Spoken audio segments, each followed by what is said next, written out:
여기 오니까 감개가 무량합니다. 왜냐하면 이 성경이 읽어지네 지금 전 세계로 이렇게 확장되고 있는 이 사역이 엘리카시리 베델 교회에서 시작이 됐단 말이죠. 저희 남편이 베델 교회 김상보 목사님 이후 두 번째, 세 번째 몇 개월 계셨다가 자리를 못 잡고 떠나신 담임 목사님 이후 네 번째 4대 담임 목사로 부임하게 됐습니다. 그래서 트리니티 시카고에서 교육학으로 학위를 마친 다음에 한국으로 다 돌아가기로 되어 있었는데 하나님의 섭리 가운데 베델 교회로 올 수밖에 없는 그런 상황이 돼서 이제 오자마자 목사님이 이제 아무래도 교육학을 전공하셨다 보니까 교과서인 성경 자체가 뭔지도 모르면서 어떤 내용인지조차 모르면서 읽을지도 모르면서 성도로 계속해서 신앙생활을 하고 있다라고 하는 거에 대한 양심의 가책, 목회를 하고 있는데 성도들은 성경이 솔직히 뭔지 잘 모른다. 읽을 수야 있겠죠. 오른뺨을 치면 왼뺨을 돌려대라. 그냥 금방 읽을 수 있죠. 그런 내용은. 그러나 성경 대부분이 예언서 내용이라든지 열왕기상하 내용이라든지 요한복음 내용이라든지 그게 뭔지를 아냐라고 물어보면 거의 모르죠. Why? 공부 안 해서 그런 거거든요. 예수를 믿는데 성경은 모른다. 이게 괴로우셨던 것 같아요. 그래서 베델교회 부임하시자마자 이상한 광고를 하신 거예요. 성경 일독 학교를 하겠다. 성경은 다 읽을 수 있어야 되는데 교과서인데 이게 내 설교를 들으려고 오는 게 아니라 내 얘기가 아니라 내 메시지가 아니라 성경 아닌가. 여러분 동의하십니까? 그래서 목사님 생각에는 성도들이 어떻게 하면 성경을 통해서 여러분들이 오늘도 찬양으로 얼마나 많이 고백하셨어요. 정말 우리가 그 예수님이 다시 오시기를 기다리는가? Why? 현장에 실제로 있었던 예수님의 제자들처럼 실제로 예수님이랑 현장을 걸어 다녔던 사람들처럼 글 속에 예수님의 눈동자가 보이고 예수님의 육성이 들리는 사도 요한이라든지 이런 사람들처럼 그 예수님과의 추억이 계속 기억이 나고 예수님이 하셨던 말씀이 귓가에 맴돌고 주님이 하셨던 일들이 정말 느껴져서 자나깨나 정말 예수님을 생각하면서 24시간을 사나 현장에 있어야지 되는 거. 현장에 있었던 사람들이거든요. 예수님의 제자들은 현장에 있어야 증인입니다. 아무나 증인을 하는 게 아니라 창세기에서 요한계시록이라고 하는 real history, 이게 역사란 말이에요. 하나님께서 창조부터 AD 100년 예수님이 이 땅에 오신 그때까지 그 스토리 속에 계속 임마누엘 언제나 그 안에 거하시면서 내가 창조주다 라고 하는 것을 증명해내신 거죠. 그리고 그 현장에 있었던 사람들이 그 하나님을 보고 깨달은 내용을 조각조각 썼는데도 꼭 한 사람이 쓴 것처럼 창세기에서 요한계시록까지 일맥상통하는 주제가 들어있기 때문에 창세기에서 요한계시록까지 읽을 때 이게 무슨 내용인지 가슴에 깨달아지고 꼭 현장에 있었던 성경의 주인공들처럼 내가 예레미야이고 내가 이사야이고 내가 다윗이고 내가 모세이고 내가 아브라함처럼 그 현장에서 하나님을 경험했었던 내용들이 정말 내 안에 있는가?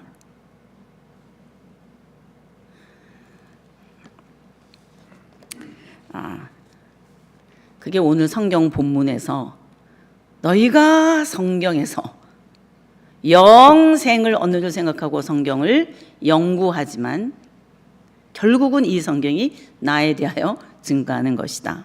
이렇게 말씀하시는 것과 동일한 거거든요. 그러니까 우리는 한국 사람입니다. 유대인들처럼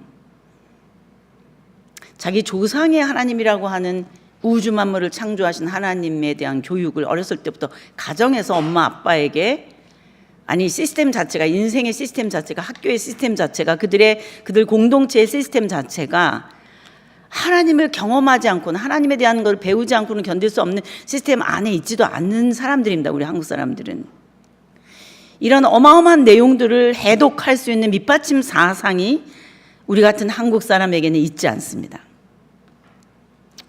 학교 공부를 하나 하려고 해도 얼마나 많은 시간을 투자하고 해야지 되는데, 이런 어마어마한 이 내용이 우리 안에 그냥 들어오는가, 쉽지 않습니다. 사실은 어떻게 해야 되냐면 열심히 공부를 해야지 되는 거거든.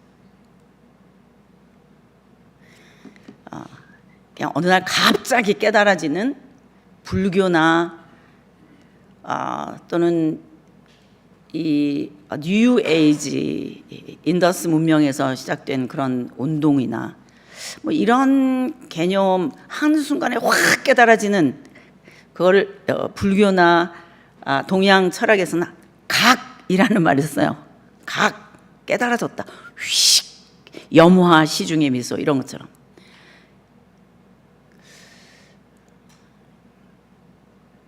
설법을 할 때 연꽃 하나를 탁 들어서 무엇이 열반인가를 설명할 때 확 깨달아졌다는 거예요. 그게 염화 시중의 미소, 확 깨달아지는 그 순간이 있었다. 그게 구원 개념이 아니고, 우리는 이렇게 두꺼운 성경을 배워야지만 진리가 뭔지를 알 수 있다는 거예요. 진리가 가르쳐질 수 있는가? 진리는 가르쳐지는 것인가? 각하는 것인가? 라고 했을 때 진리는 가르쳐지는 것이다. 공부해야지 된다. 이게 교육 철학, 성경을 어떻게 내가 알 수 있는가, 진리를 알 수 있는가라고 하는 거에 대한 대답이거든요. 진리는 가르쳐질 수 있는가? 진리는 가르쳐줘야 된다. 각하는 것이 아니다. 그래서 어떻게 해야 되나? 학교 일주일 동안 다니면서 공부하잖아요. 아침 오후까지. 학교 공부에 시간을 그렇게 많이 쓰는데 우리가 진리를 알기 위해서 시간을 얼마나 쓰나? 그게 이제 전 세계 모든 크리스찬의 딜레마가 아닐까라는 생각을 해봅니다. 뭐 리그 워런 목사님 교회라든지 윌로우 크릭, 뭐 시카고의 교회라든지 다 이렇게 다녀봐도 크리스찬으로서 교회 나서 주일날 예배 드리는데, 뭐 윌로우 크릭 빌 하이베스 목사님도 커밍아웃을 하셨어요. 내가 과연 성도들을 잘 가르쳤는가? 그들이 예수가 누구신지 정말 아는가? 이것 때문에 커밍아웃 하신 거잖아요. 결국 내가 복음을 전했는가? 이렇게 굉장한 선언을, 이렇게 뭐 대단한 분이시죠. 그 커밍아웃을 하셨단 말이죠. 하나님께서 우리 한국 교회에 특별히 바이블 러버 모든 성사님들이 들어오셔가지고 먼저 예수를 복음을 받은 사람들에게, 세례를 기다리고 있는 사람들에게 온 케이스란 말이에요. 우리나라는 정말 독특한 나라예요. 존 로스 목사님 이런 분들이 벌써 성경을 번역한 것, 중국에서 벌써 번역한 내용이 퍼져 있었고, 일본에서 벌써 쪽복음이 번역된 것이 한국에 와 있고, 그런 상황에서 예수를 믿고 있는 사람들 가운데 이 아펜셀러 언더우드 목사님들이 들어와서 세례부터 줬단 말이죠. 우리 민족은 독특한 민족이었던 거예요. 성경을 사랑하고 성경을 좋아하고 쪽복음을 들고 권서인이라고 하는 이름으로 성경을 등에다 메고 다니면서 한글로 되어 있는 이런 성경을 가지고 문맹을 대체하고, 이런 우리나라의 성경에 대한 사랑, 우리나라의 이런 하나님이 특별하게 주신 진리에 대한 하나님의 생각을 우리가 계속 이어갔으면 좋겠습니다. 성경을 사랑하는 종족, 이렇게 계속 이어갔으면 좋겠습니다. 그래서 오늘 제가 성경이라고 하는 제목으로 여러분들과 나누려고 합니다. 이제 제가 오늘 우리 교회에 오니까 제가 이렇게 찬양을 올해 중간에 하는 교회는 처음입니다. 보통은 예배 드리기 전에 찬양을 많이 하고 그리고 이제 예배를 드리는데, 중간에 찬양을 이렇게 많이 할 때 제가 느낀 게 뭐냐면, 예배가 중요하게 생각하는 교회구나. 제가 이거를 느꼈어요. 그러면서 저희 아버지가 생각났어요. 저희 아버님은 이북에서 피난을 나오셨는데, 새벽기도, 주일 예배, 말할 것도 없고, 수요 예배 할 거 없이 모든 금요철에 철야 예배, 장로님이셨는데 단 한 번도 빠지는 적이 없이, 그것뿐만 아니라 매일 집에서 가정 예배를 하루도 빠짐없이 드리는, 새벽기도 하시고 나서 집에 오셔가지고 벌써 방 다 쓰시고 앉아 식구별로 성경 찬송가 쪼르륵 6개 놓으시고 앉아서 예배 드리자 이렇게 하시는 아버님이셨거든요. 매일 가정 예배. 제가 가정 예배 드리면서 성경을 매일 읽어야 되니까 매일 읽어야 되니까 시집 오는 날 아침까지. 그러니까 시집 가고 나서도 시집 가고 난 첫날부터도 가정 예배를 안 드릴 수가 없는 거죠. 그래서 우리 아이들이 우리 딸이 여기 이 신목사님네 며느리라는 거 아십니까?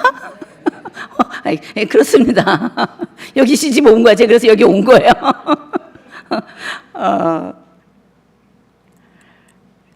어렸을 때부터 우리 아이들도 젖을 먹일 때부터 가정 예배를 드리고, 말 좀 할 때부터 앉아가지고 성경 예배. 저희 아버님이 이북에서 피난 내려오실 때 공산당 때문에 지하 땅굴 속에서 6개월 동안 얼굴이 하얗게 될 때까지 예수 믿는다고 잡아가는 때니까 땅 속에서 6개월 정도를 계시면서 머리가 이렇게 길어질 때까지 성경책 하나 들고 피해 계셨다가 피난 나오신 분이십니다. 평생을 성경과 함께 평생을 예배 드리면서 어디에 가도 앉아서 예배, 그 힘든 행상 가방을 들고 다니시면서 고생하면서 일을 하다가도 수요일만 되면 교회 와서 일찍이 와서 앉아서 먼저 예배 드리시고, 저희 아버님 하면은 평생이 예배셨어요. 제가 오늘 찬양하면서 저희 아버님이 생각났어요. 예배하는 교회구나. 하나님께 올려드리는 이 삶을 사는 교회구나. 이 가운데 여러분들이 한 분 한 분이 예배 속에 하나님의 말씀을 함께 가지고 이 생명의 말씀이 함께 어우러지는 교회가 되기를 소원합니다.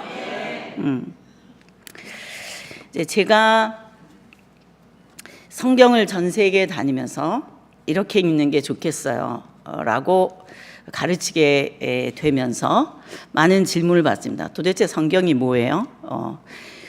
성경이 뭐다라고 하는 데피니션이 있는가?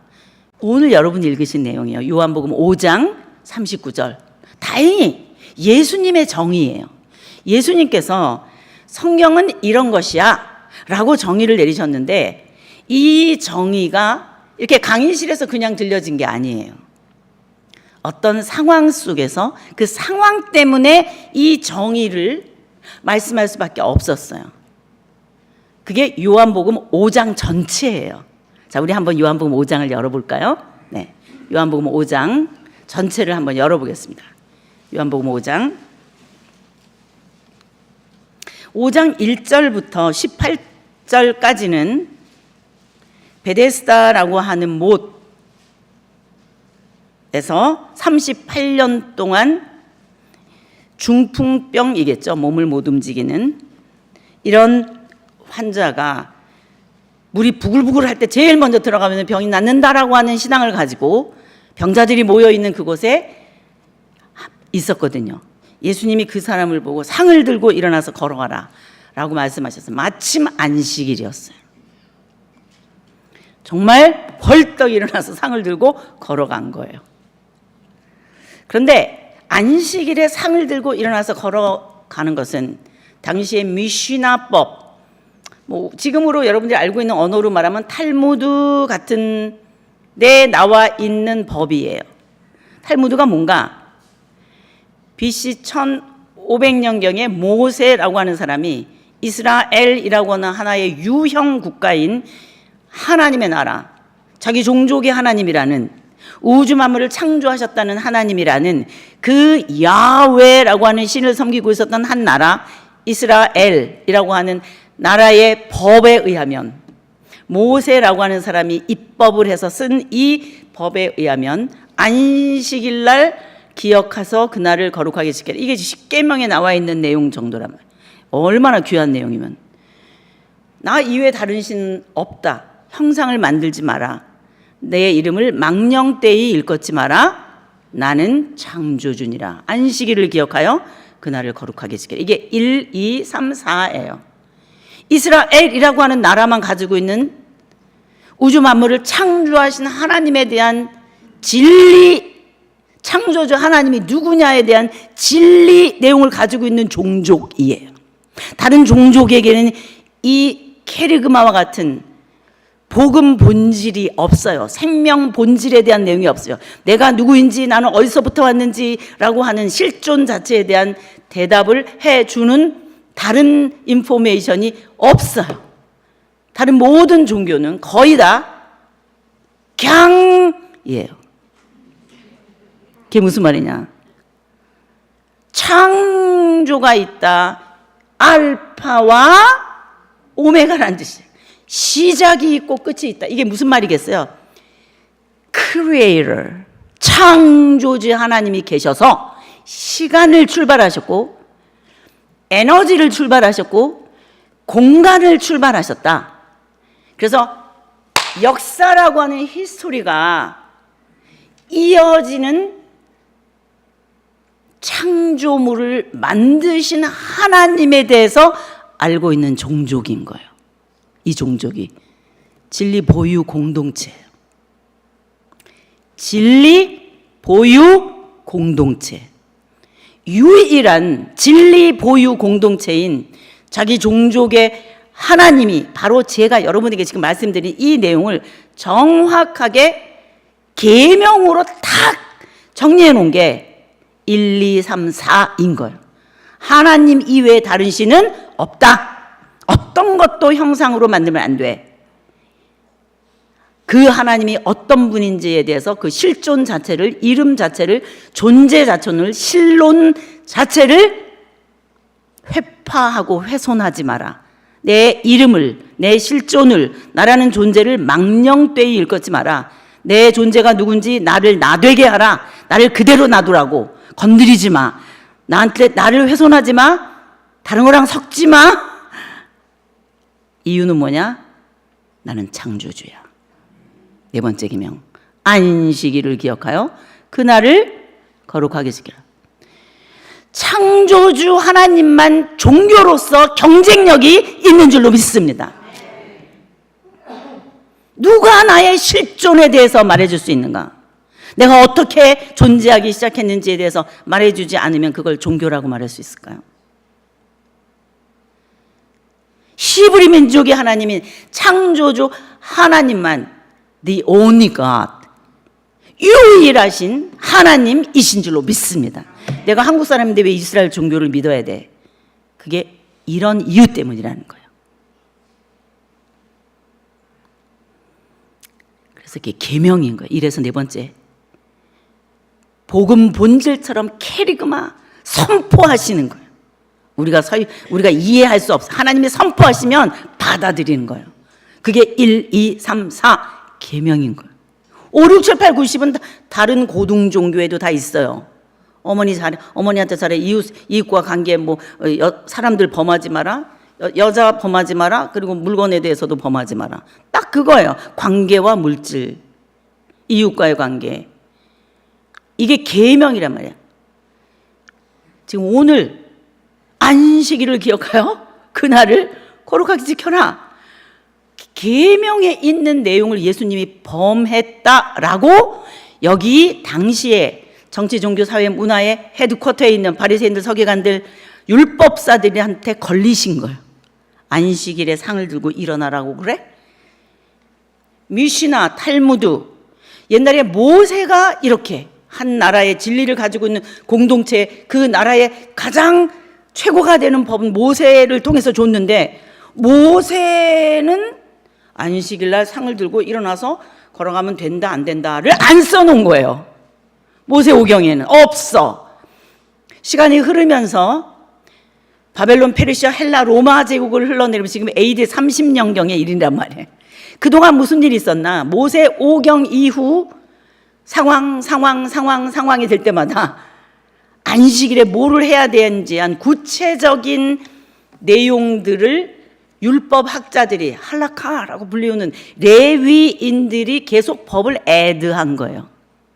또 애드하고 또 애드하고 상황 속에 또 애드하고. 제가 시카고에서 엘리베이터를 한번 탔는데 어떤 유대인, 정통 유대인 있잖아요. 까만 옷 입고 이렇게 엘리베이터를 좀 몇 층 눌러달라 그러더라고요. 왜? 안식일에 일하면 안 되니까. 자, 그럼 이제 이게 모세오경에는 엘리베이터 누르는 거 주일 안식일에 하라 하지 마라가 안 써 있단 말이에요. 모세 시대 엘리베이터가 없으니까.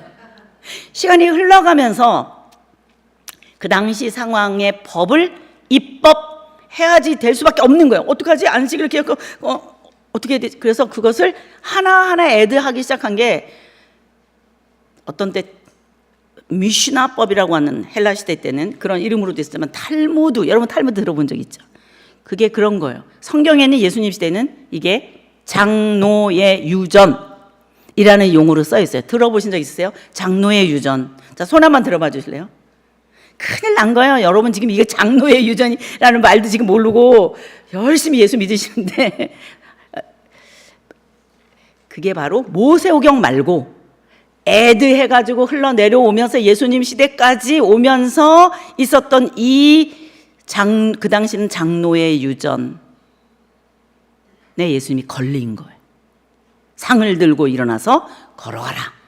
애드된 거. 엘리베이터 얘기는 아니지만 이 당시는 뭐 상을 들고 일어나서 걸어가는 건 되냐 안 되냐? 안식일에 장로의 유전에 탈무드 같은 곳에 뭐라고 써 있나? 안 된다. 이렇게 써 있는 거예요. 예수님이 걸려든 거예요. 가만히 계셨으면 되는데 예수님 뭐라 그러셨나? 아버지께서 지금까지 일하시니 나도 일한다. 여러분 17절을 한번 보세요. 자, 이게 사건이 일어난 경위를 제가 말씀드렸는데 5장 17절. 제가 이걸 왜 얘기하나요? 요한복음 5장 39절 때문에 성경이 무엇인가에 대한 정의를 강의실에서 하신 게 아니라 38년 된 환자를 고치시면서 그 상황 속에서 할 수밖에 없어서 정의를 내리셨다는 거예요. 제가 지금 여러분에게 말씀드린 거예요. 그 상황을. 자, 그런데 17절에서 예수님이 가만히 계시지 않고 이렇게 대답하신 거예요. 자, 우리 한번 다 같이 읽어볼까요? 자, 시작.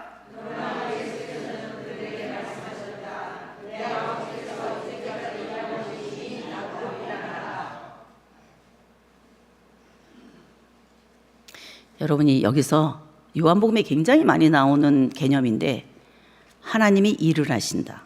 하나님의 일이라는 말이 굉장히 많이 나옵니다. 무엇이 하나님의 일입니까? 이런 게 많이 나와요. 여기서 예수님이 하시는 말씀이 아버지께서 지금까지 일하시니 나도 일한다. 자, 지금 안식일에 일을 한다라고 하는 개념은 지금 거기에 걸렸잖아요. 예수님이 상을 들고 일어나서 걸어가라 라고 하는 것은 미슈나법에 의하면 장로의 유전에 의하면 모세오경에는 없지만 이것은 안식일을 범하는 거란 말이에요. 이건 죽여도 되는 거예요. 율법에 의하면 돌로 쳐서 죽여도 되는 법인 거예요. 산헤드린 공의의 법에 의하면. 로마법은 십자가 처형이지만 산헤드린 공의의 이들의 율법에 의하면 돌을 들어서 쳐도 돼요. 스데반 죽인 것처럼. 지금 그런 상황인 거예요.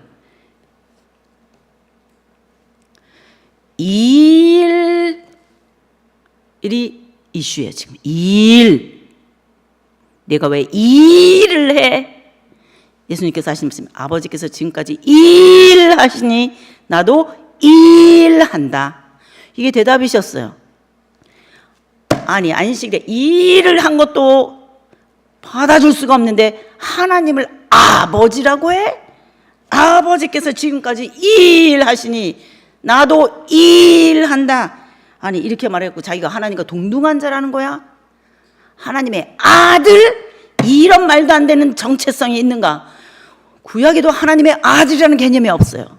신약에 와가지고 이 시대 속에 예수라고 하는 존재가 나타나더니 하나님의 아들이라는 용어를 명찰을 달고 뭔가를 하기 시작하는 거야. 도대체 누구야? 이렇게 된 거죠.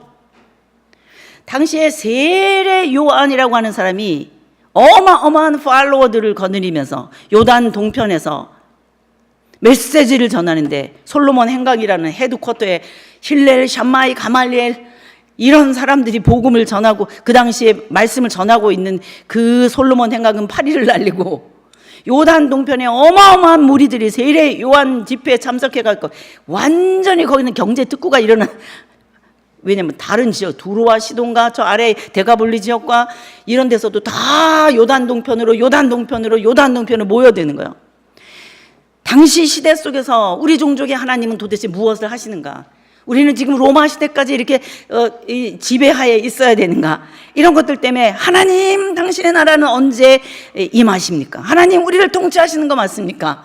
이러고 있는 상황에 요단 동편의 세례 요한의 메시지를 들으니까 로마에 대해서, 헤롯 가문에 대해서, 로마 제국에 대해서 뿐만 아니라 헤롯 가문, 이거 여러분이 신약가야다 이해할 수 있는 건데요. 당시에 이중 지배구조 속에 있었거든요. 로마 제국과 에돔 종족의 왕이었던 이 헤롯 가문, 이중 지배 구조 속에 있으면서 이 예수님 당시에 유대인들은 얼마나 힘든 상황에 있었는지, 그런 속에 세례 요한이 나타나서 우리 하나님의 나라가 가까이 왔다, 하나님이 통치하실 날이 가까이 왔다 이러면서 막 센세이션을 일으키면서 요단 동편에서 메시지를 전하니까 막 사람들이, 의식 있는 야인들이 로마 제국이나 헤롯 가문에 반하는, 왜 그들이 통치하니까, 하나님 우리를 통치하여 주시옵소서. 하나님이여, 당신이 우리의 하나님 아니십니까? 통치하여 주옵소서. 하나님 언제 우리를 통치하실 겁니까? 하나님의 나라가 언제 옵니까? 이런 거를 물어보고 있는 그런 의식 있는 유대인들 가운데 성경에 의인이라고 불리워지는 부류에 속한 사람들이겠죠. 요단 동편으로 모여들었거든요. 그때 세례 요한의 어떤 메시지 때문인가, 구약에서부터 흘러내려오던 망한다, 멸망이라고, 죽는다고, 하나님에게서 끊어지면 죽음이야, 우리가 하나님의 백성인데 하나님을 멀리하고 바알과 아세라를 섬기면서 우상을 섬기면서 하나님의 백성이라고 말해, 망하는 거야, 망한다, 이런 메시지를 마치 이사야처럼, 이사야가 그랬거든요. 예레미야가 그랬거든요. 망한다, 진짜 망했거든요. 바벨론에 망한다, 진짜 망했거든요. 아수르한테. 그 왕궁 출입 선지자들이 앞으로 전쟁이 일어나고 세계사가 어떻게 흘러갈 건지, 국가와 국가 간의 전쟁에 누가 이길 건지에 대한, 즉 세계사의 주권이 누구에게 있는가를 미리 프리딕트 해내는 각 나라의 박수무당 술객들을, 각 나라들이 어느 나라가 이긴다, 바벨론이냐 이집트냐 막 이렇게 예언을 하고 있는 그런 사람들이, 박수무당 술객들이 있었는데, 이스라엘에도 하나님의 예언자들이 바벨론에게 70년이다 이거를 프리딕트, 미리 예언한 거야. 진짜 그대로 된 거예요. 그래서 구약의 끝은 예언자들이 망한다 이걸로 끝났단 말이에요. 하나님에게서 끊어져서, 십계명 1, 2, 3, 4에서 얘기하고 계신 그 하나님에게서 끊어져서, 창조주 하나님 1, 2, 3, 4에게서 끊어져서 살고 있는 하나님의 백성이라고 하는 이 사람들에게 계속 하나님의 사람들이 외친 말이, 끊어지는 것은 죽음이야, 멸망이라고, 망하는 거라고, 이 메시지를 전해온 것처럼 지금 요단 동편에서 세례 요한이 이사야와 같은 메시지를 가지고 망한다, 똑같이.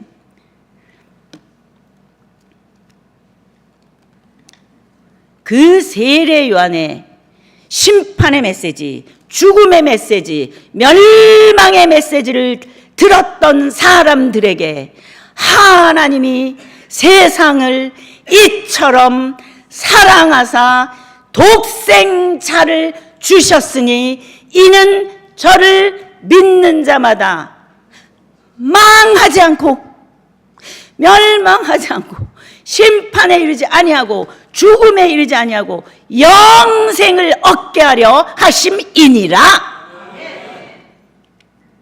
세례 요한의 심판의 메시지를 들은 청중들을 예수님이 다 인수하셨어요. 심판 아니다, 영생이다.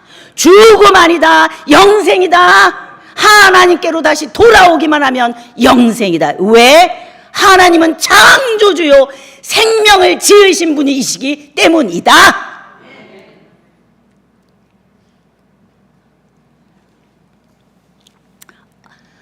안식일에 병을 고쳤다라고 하는 것 때문에 예수님을 죽이려고 했었던 당시의 종교 지도자들 앞에서 예수님이 선언하신 이 기가 막힌 신학, 기가 막힌 신학, 하나님이 누구신가? 안식일이라고 내가 병을 고쳤다고, 안식일인데 병을 고쳤다고 나한테 말하는가?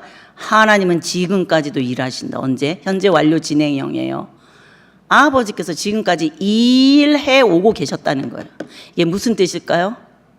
첫째 날, 둘째 날, 셋째 날, 넷째 날, 다섯째 날, 여섯째 날까지 하나님께서는 빛을 만드시고 에너지를 만드시고 산소를 만드시고 단백질을 만드시고 비타민 C를 줄 속에 넣어두시고 하늘에서 비가 내려오게 해주셔서 그때로부터 지금 현재 여기에 앉아 계신 여러분들 한 사람 한 사람 한 사람 한 사람도 그 첫째 날부터 일해 오신 하나님의 일하심 때문에 오늘 이 시간에 나의 생명이 여기에 앉아 있는 줄로 믿습니다. 하나님은 일해 오셨던 거예요. 하나님은 안식일에도 일하고 계신다는 거예요. 하나님의 전공은 생명일인 줄로 믿습니다. 하나님의 전공은 생명일이십니다. 첫째 날, 둘째 날, 이 일이 무슨 일이냐? 하나님이 갖고 싶었던 녀석 하나, 하나님 닮은, 나 닮은 녀석 하나 내가 갖고 싶다. 하나님이 왜 창조를 하셨나? 하나님 닮은 아들 하나 갖고 싶어서, 하나님 닮은 녀석 하나 갖고 싶어서, 이름하여 사람.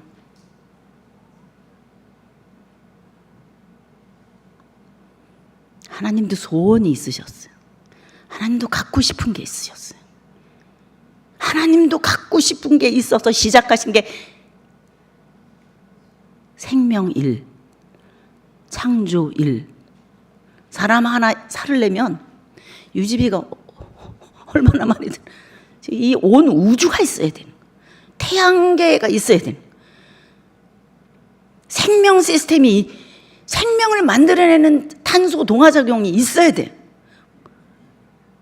하나님이 일하신 거예요. 아담 하나 때문에. 내 몸에 100조 개나 되는 세포에 필요한 단백질을 내가 단백질을 못 만들어내도 하나님이 지금 내 몸 바깥에서 콩 속에, 치킨 속에 단백질을 넣어두시고 귤 속에 비타민 C를, 멸치 속에 칼슘을, 버섯 속에 비타민 D를 넣어두시고 지금도 키우고 계시기 때문에, 하나님이 일하고 계시기 때문에 내 생명이 오늘 이 시간에도 여기 존재하고 있는 줄로 믿습니다. 하나님이 지금까지 일하시기 때문에, 하나님이 지금도 일하고 계시기 때문에 우리가 여기 앉아 있는 거예요. 하나님의 일은 생명일입니다. 나 하나 여기 살려주기 위해서 지금도 일하고 계시는 줄로 믿습니다. 그렇게 열심히 일하신 하나님이 우리를 죽음으로 끝나게 하시겠냐고. 이게 지금 예수님의 반론이에요. 그 지도자들 앞에서, 종교 지도자들 앞에서 아버지께서 지금까지 일하시기 때문에 나도 일한다. 하나님이 생명 일을 하신 것처럼, 사람 하나 살리기 위해서 창조 일을 하신 것처럼 나도 일하는데, 똑같은 일인데 하나님이 창조하셔서 일하신 그 일의 결과가 무덤이 끝이 아니다, 죽음이 끝이 아니라고. 죽이려고 창조 일을 하셨는가? 무덤에다가 집어넣으려고 창조 일을 하셨는가? 우리를 심판하시고 멸망케 하시려고 빛을 만드시고 칼슘을 만드시고 비타민 D를 만드셨는가? 아니라는 거예요. 하나님은 생명을 만드신 이유가, 생명 일을 하시는 이유가 무덤에서 일으키시기 위해서 아들을 통하여 더 큰 일을 하시기를 원하시는데, 무덤이 끝이 아니다, 죽음이 끝이 아니다, 멸망이 끝이 아니다, 영생을 얻게 하려 하심이니라. 여러분, 왜 교회에 오십니까? 우리가 왜 성경을 엽니까? 너희가 성경에서, 구약 성경에서, 당신은 구약 성경에, 신약 성경 아직 안 써 있었어요. 영생을 얻기 위하여, 생명 안전 보장을 받기 위해서. 네가 없어지는 게 무서워서, 결국은 네가 없어지는 게 무섭잖아. 그래서 신존재를 찾잖아, 인간이. 그 얘기예요. 너희가 성경에서, 즉 신존재를 찾는 것이 네가 없어질까 봐, 네 존재가 무덤으로 끝날까 봐. 그럼 나는 어떻게 되는 거지? 그래서 하나님이라고 하는 존재에게 나오거니와, 모든 세계의 종교가 다 마찬가지로 자기 실존, 자기 생명 때문에 신존재에게 나가거니와, 이 영생이 결국 나 예수에 대하여 기록한 것이다. 이유가 뭐겠어요? 시간의 연속성. 우리가 죽잖아요. 일주일째 시간, 우리가 죽고 난 다음에도 시간은 흐르잖아요. 그 시간의 연속성이 영생이 아닙니다. 시간의 개념은 피조물 개념, 피조 개념이에요. 그것도 지구와 태양의 운동, 지구와 달의 운동, 여기서부터 시작된 시간은 상대적이에요. 하나님이 만드신 알파와 오메가, 시간을 출발하신 하나님의 피조 개념이지, 내가 죽은 다음에도 시간이 1초 이어지는 게 영생이 아닙니다. 25장 26절에 있는 것처럼 하나님 아버지 안에 생명이 있다. 그 생명을 아들 속에도 주셔서 그 아들의 생명을 우리에게도 주심으로 하나님 생명을 갖게 하려 함이니라. 시간의 연속성이 영생이 아니고 하나님 생명이 영생인 줄로 믿습니다. 생명을 창조하신 하나님이 영생이신 줄로 믿습니다. 그 하나님의 이 땅에 오신 이름이 Son of God, 하나님의 아들이라는 이름인데, 그 하나님의 아들이 이 땅에 오신 이유는 죽음 아니다, 멸망 아니다, 심판 아니다, 영생이다. 그것을 보여주시기 위해서 친히 죽음을 죽으시고 친히 부활하셔서, 하나님 생명은 이 땅에 우리가 생각하고 있는 죽음을 극복하고 승리하고 죽음을 죽이는 일이다 라고 하는 것을 보여주기 위해서 이 세상에 오신 줄로 믿습니다. 하나님이 이 땅에 발 딛고 서셔서 걸어 다니시면서 죽음이 끝인 줄 알고 살고 있는 영원한 딜레마인 우리들에게 하나님 생명이 있음을, 그것이 영생임을, 시간을 초월한 하나님의 생명이 있음을 우리에게 보여주시기 위해서 오신 분이 예수님인 줄로 믿습니다. 그래서 우리는 예수는 그리스도다, 예수는 구원자이시다, 예수는 생명을 구원하신 분이시다, 내 실존을 구원하신 분이시다 라고 하는 것을 믿는 것입니다. 그게 예수 믿는 거예요.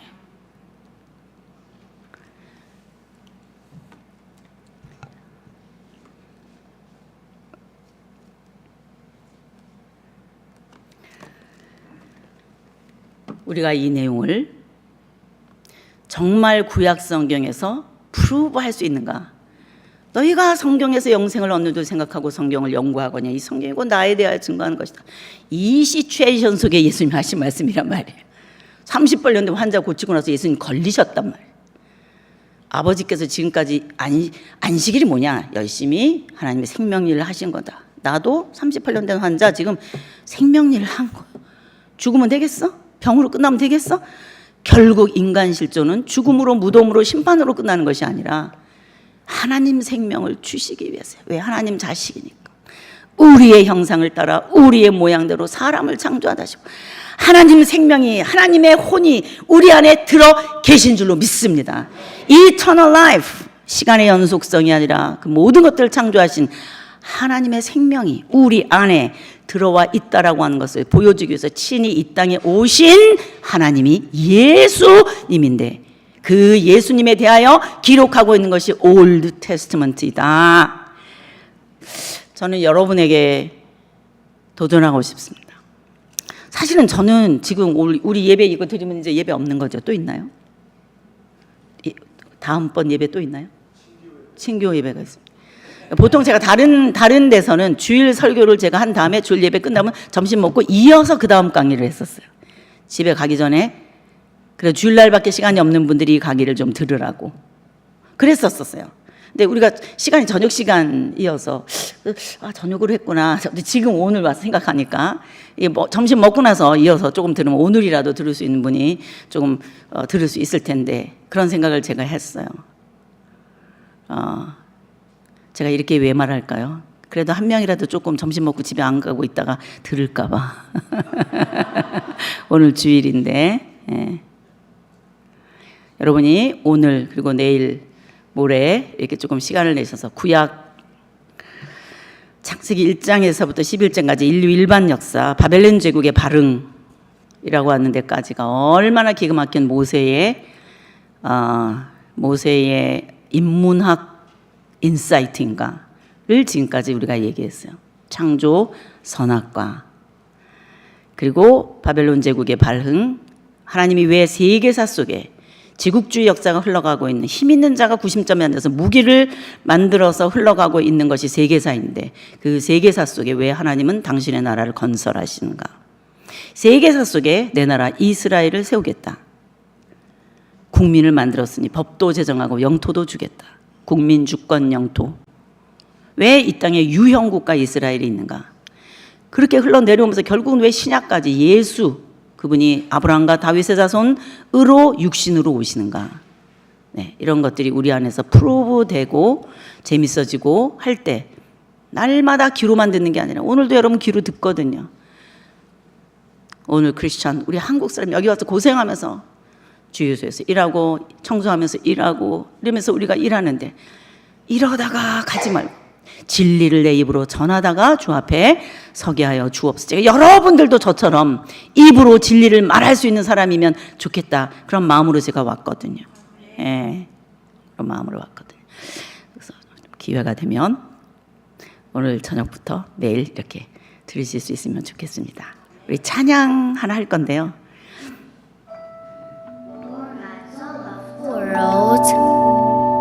이게 우리 손주 목소리예요. 다혜를 지난번에 와서.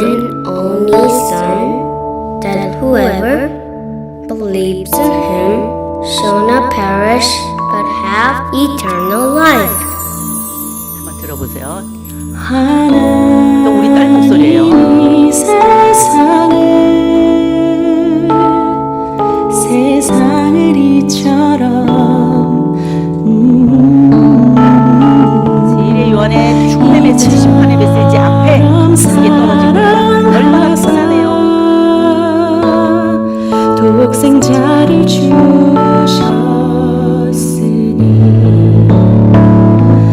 이는 그를 믿는 자마다 망이 세례 요한의 메시지, 세례 요한의 팔로워들이 들었던 영생을 얻게 하려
초씩 죽어가면서 죽음을 향해서 가면서 무덤으로 들어가면서 내 생명 안전보장이 최고의 문제인 나의 삶 속에서